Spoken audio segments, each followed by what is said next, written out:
Good morning. This year marks the centenary of the discovery of the original Brodgar stone.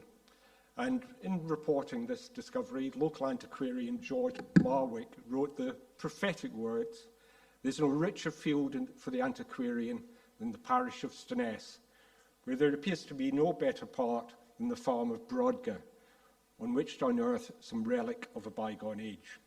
True words never spoken. So I think Mr. Marwick wouldn't have been surprised at all when about 75 years later, right in the midst of the World Heritage Site and adjacent to Brodgar Farm, the Ness of Brodgar was discovered.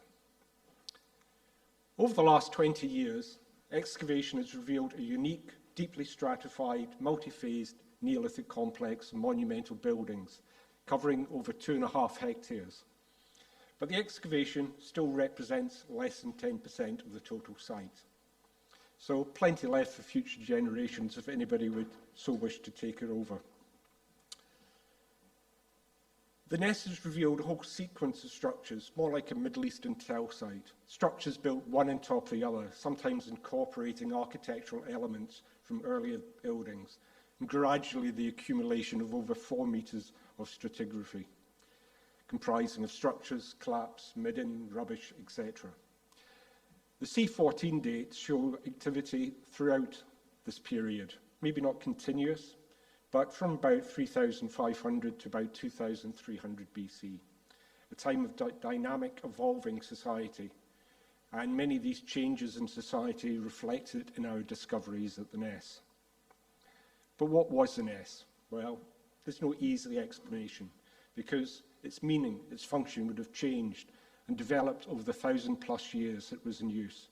But at its height, in the centuries either side of 3000 BC, it was a place of gathering, a focus for people and communities from not just across Orkney, but beyond, a site, no doubt, of political, social, and ceremonial significance. The Ness has produced a whole massive assemblage of material that is illuminating many aspects of the Neolithic. For instance, the massive Neolithic art collection, well over 1,200 examples. Or the exceptional polished stone artifact assemblage, some of which are unique to the Ness, such as cushion stones and polished stone spatulas. Or the 100,000+ sherds of grooved ware. A few round bottom sherds, but not that many. And this is providing insights into the manufacture, use, origins, and demise of this ceramic style. Or the exotica, material that's came from all the way across Britain. Again, emphasizing the connectivity of the Neolithic, but also the special nature of the Ness. But it's the buildings that should take center stage. Over 40 have been identified by excavation, and many more indicated by geophysics. Many of these buildings are unparalleled in the Neolithic of Western Europe. They require extraordinary levels of materials, some coming from multiple sources, for the construction, timber, stone, etc. And they represent a kind of fine balance between both aesthetics and engineering. These imposing buildings were built to impress. They were embellished with geometric art, colour, different coloured sandstones, but they were there, almost statements in stone. But even before the stone arrived at the Ness, we see timber structures. Last year we uncovered structure 41, underlying structure 5, one of the earlier structures on site. There was timber slots for beams and very large post holes that were again reutilised in the later structure 5. And this building was unexpectedly associated with round-based pottery. But then we move on to a whole sequence of wonderful stone-built architecture, from structure 5 with its close parallels to some other early Neolithic Orcadian sites, such as Napafower, Smerquoy, Brazer Harbrek, etc. On this illustration, the kind of yellow apsidal end is a later addition. Many of the structures, in fact all of the structures of the Ness, have gone through multiple phases of construction, reconstruction and reuse. But then, round about 3,200, quite a dramatic change with the introduction of what we term piered architecture. Stone piers, corner buttresses creating a very regular and symmetrical internal space, and a new roofing system utilising stone slates. And although these architectural elements might seem a bit alien, we can find them all in some of, for instance, the earlier phases of Skara Brae and at Barnhouse. Corner buttresses piered, not pairs, but single piers. So it's there. They're copying what's in the domestic, but on a grand scale. And then from about 3100, we see these piered structures made even larger, more ornate. For instance, structure 8, almost 20 metres long. Or structure 12, with its fantastic, beautiful stonework, a lot of it dressed. And during its early phase, structure 12 seems to have been a place where food was prepared on a grand scale. But then another departure in the architecture. Structure 10, around about 2900 BC. Again, this is totally different from the piered architecture. But again, it can find parallels within the domestic sphere. For instance, some of the later houses at Skara Brae, structure 7. But structure 10 is monumental in scale, walls over 4 metres thick, defining this sub-square central chamber, large entranceway, paved courtway complete with standing stones, surrounding paveway, picked and decorated stonework. It's just immaculate. And for many years, structure 10 was seen as the kind of pinnacle of Neolithic architectural achievement. That was until we discovered structure 27. 27 was discovered in Trench T, just outside and away from the main concentration of buildings in Trench P. And the reason we opened Trench T was initially to look at these concentric anomalies that showed up in the geophysics. We thought initially this was another, maybe revetments within a Neolithic chamber tomb like Maes Howe, but sometimes we do get it wrong because these turned out to be revetments defining an Iron Age ditch. Here you see it. And this kind of encloses the apex of the mound, but also, as shown on some early Neolithic, early 19th century maps and plans, probably a Brock-like structure or a substantial roundhouse. But enough of the Iron Age. Moving swiftly on, because the mound into which this ditch had been dug was the biggest Neolithic midden heap, rubbish heap, trash heap, probably anywhere in Britain. It mainly consists of peat ash, mixed in with a whole range of other detritus, but it's a range of material that's been generated by all the activities at the Ness. This mound is over 70 metres in diameter and today survives to a height of about 5 metres, but obviously it's settled over the last several millennia, so initially it would have been the most prominent feature in the whole landscape.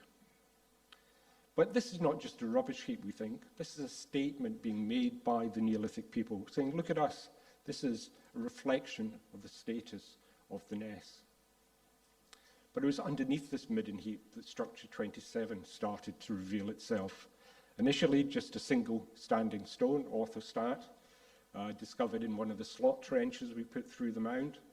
But as we extended the trench in future years, and more structural elements came to light, for instance, more orthostats, very robbed out wall lines, and of course, must be some Neolithic drains. But it was over several years as we gradually removed and sampled and treated this vast midden heap with great care and attention that eventually revealed itself wholly just last year. It is amazing. Perhaps more easily seen in this schematic, it's a sub-rectangular building, about 17 metres long, 11 metres wide. It incorporates many of the other architectural elements you'll see in many of the other structures of the Ness, but it's the way they're combined. It is unique.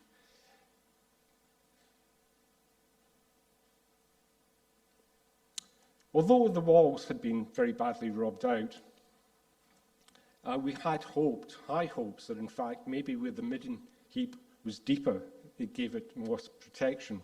And in 2022, that started to be realised. Bits of walling started to appear. And by the end of last season, we'd revealed it in its true magnificence. It is, to me, one of the finest bits of Neolithic masonry you'll see anywhere. It's just immaculate. Beautifully coursed stonework.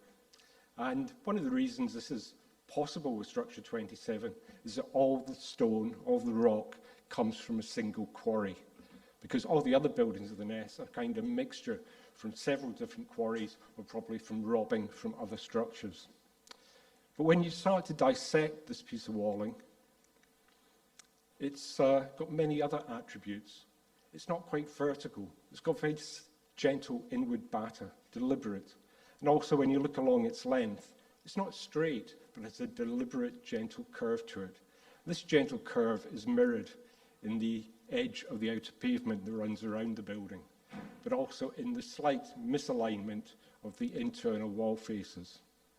So where these external walls meet, you're looking at not 90 degrees, but about 105 degrees. Very elegant, I think quite beautiful.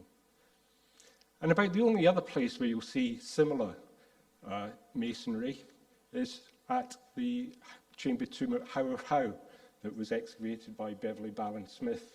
And at the base of the sequence, or close to the base of the sequence, was this Mace How type chamber tomb. And there, the masonry is getting on for as good as structure 27. But externally, it wasn't just the walling. But we also know that structure 27, like all the other piered structures of the Ness, had a stone slated roof. And this would have been supported on something like a simple wooden A-frame or wooden truss.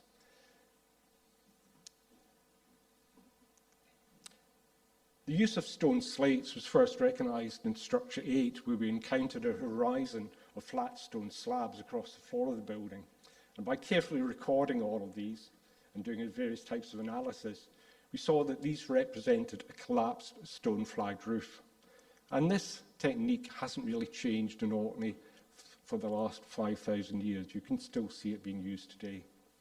But unlike the other structures, other piered structures, we were lucky enough with structure 27 to actually find remnants of the wooden substructure. There's kind of fragments of wood scattered across the floor, surviving underneath some of the stone slates. And this included this Neolithic plank, or part of a beam maybe that supported the roof. But internally, structure 27 was also exceptional, very unusual. Various orthostats, as we saw in some of the previous slides, had started to appear, but trying to join up the dots made life quite difficult. But then it was that kind of eureka moment where we realised that some of these slabs were in fact parts of the same orthostats, basically standing stones laid on edge. And these were anything up to about 4.5 metres long, and they were placed around the interior of the building. But the way they'd been placed, the tops were all level to within a few centimetres of each other. And there we see one of them fully exposed. But these were used, as I said, like a skirting board, 6 of them, around the internal wall face. And although only about 6 inches would have protruded above the floor, they were set into the ground by over 2 feet. And part of the function of these massive prone orthostats was that they supported cladding, stone cladding, orthostatic cladding around the interior. Here we see some of the snapped off ones.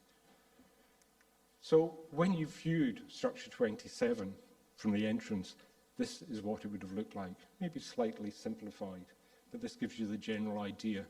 In stark contrast to what we saw with that masonry on the outside, there's nothing else quite like it, completely orthostatic in nature. But we also found evidence that around the wall lines there was also evidence for stone furniture, probably benches, dressers, etc. And even the corner buttresses consisted of 2 orthostats. And about the only other place, well, in fact, the only other place that this has been noticed is, of course, in Mace How, where we see what the corner buttresses defined just by 1 standing stone and masonry in the other. But the refinement we see in the interior goes right the way down to more kind of everyday features. Beautifully put together hearth, and the basal slab so perfectly trimmed to fit into the base of this hearth.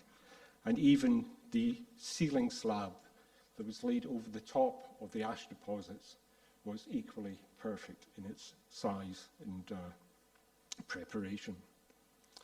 The use of orthostats also extended into the entrance arrangement. Although only one survived, there were slots for another 3 orthostats. And on the surviving one, we discovered some decoration, more decoration at the Ness. And it was like a palimpsest of different styles of decoration, all in size but different designs. We'll quite often get this at the Ness. It's not just a simple one layer. But when you look carefully, you'd be able to make out this particular design, this kind of interlinked triangular design, or as we call it, the bunting design. And this is very similar to the design we found in one of the slabs from structure 10.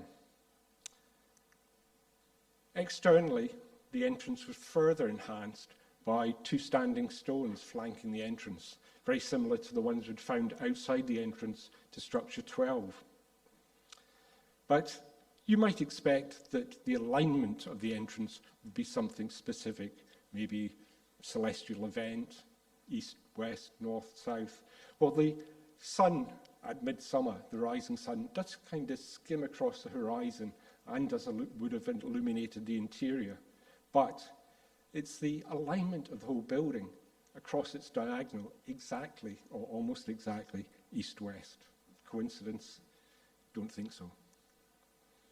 And as with all good Neolithic buildings, it had to have a drainage system. Drains around the outside, drains through the middle, drains going everywhere. But like all the other structures of the Ness, it didn't last forever. And we see subsidence. Not so much in structure 27 as some of the other buildings, but in the case of 27, it was the front end, because there, the foundation slabs have been also utilised as a kind of surrounding pathway, didn't extend underneath the front wall. So the paving just butts up against the front wall. It was built directly on the natural boulder clay.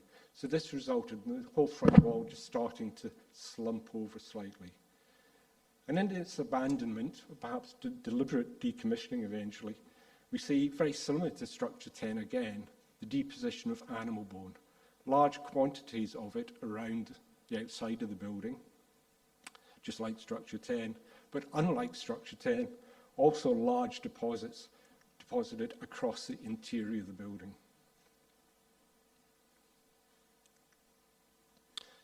So what was it? How does it fit into the narrative of the Ness? Well, post-excavation, as you could imagine, 2024 was our last season. Post-excavation is at an early stage. And we are awaiting results from XRF, micromorphology, other types of samples, and all the other associated post-ex. But most crucially, I think, we want C14 dates. And these will be forthcoming, hopefully not before too long. But this elements that sits, it says both early and late. Time will tell. So at present, I'm kind of hedging my bets and saying round about 3000 Cal BC, thereabout. Don't hold me to that. But when you look for parallels for structure 27, well, there aren't really any. You could look at the chambered tomb of Buchan and think, well, the angularity of it, what could be interpreted as corner buttressing, the use of orthostats, does have certain similarities with structure 27, but 27 is definitely not a tomb. Or you look at the structure that lies at the base of the sequence at How of How, underneath that Maze How type chambered tomb I showed you earlier, because there Beverley discovered what she interpreted as being a stalled chambered tomb. Well, it almost certainly isn't, but there you can see certain elements again reflecting what we found at 27, but on a much, much simpler scale. So are we seeing just with 27, like all the other structures of the Ness, or most of them, the kind of monumentalization of the domestic? But whatever 27 represents, one of the key things to think about is the idea of specialist classes within Neolithic society. This has been touched on many, many times before, but I think the quality, the skill, the logistics, you're looking at sub-form of class, of maybe master mason. I'm not saying they had engineers separated from architects, separated from logistics, whatever, but perhaps somebody more like a medieval master mason who was responsible for bringing this amazing structure to fruition. So structure 27, watch this space. But if you want to find out more about the Ness, please visit our website, or why not buy a book? Thank you to all our supporters over the years, and if anybody would like to help us, please feel free. You'll find details on our website to part with your well-earned cash through our two charities, the Ness of Brodgar Trust or the American Friends at the Ness of Brodgar. Thank you.